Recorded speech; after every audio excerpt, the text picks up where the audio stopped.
Thanks everyone for being here to continue this wonderful advocacy work. So when you talk about digital inclusion, I think it's best to sort of look at the history of other ways we've communicated in America. So, once upon a time, the internet of today was the telephone of yesterday. And we achieved telephone access throughout the United States by regulating the telecommunications industry. So we gave monopolies to companies and said, if you want to provide telephone services in Western New York, you have to provide it to every house that wants it, regardless of the cost to the telephone company and delivering it. We did the same thing when we did rural electrification. It wasn't because the electric companies wanted to go to far-flung areas of the state to lay lines down to give them service. It's because they were mandated, because they were regulated. When we started the internet in the United States, it was a time of mass deregulation, where we told the public that if you don't regulate internet, we will get it to every house. That regulation would be an impediment to the delivery of internet. But 20 some years has gone by, and has a deregulated internet worked? No. Not at all, right?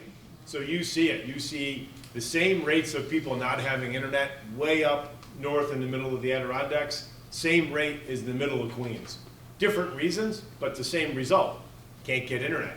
In Queens, you don't have it because people are getting the internet turned off because they cannot afford the bills.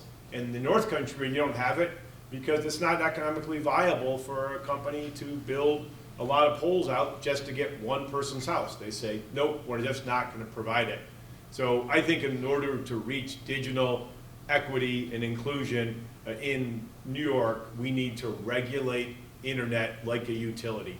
We regulate utilities because we've deemed them vital to people's lives. Can't really live without electricity. You can't live without heating gas if that's how you heat. But guess what? The pandemic has really showed us you can't live without the internet. So many people rely on telehealth for mental health services, for physical health services. People go to work on it. So if we want to build a broad economy that includes everybody, we have to have broadband in everyone's house in a reliable, affordable way. So I'll continue to push a bill that I push, saying the Public Service Commission should regulate internet just like we regulate your electricity, your gas, your water. So I think that's how we reach it, and I thank everybody for their interest in this plank along with the other planks we're talking about today.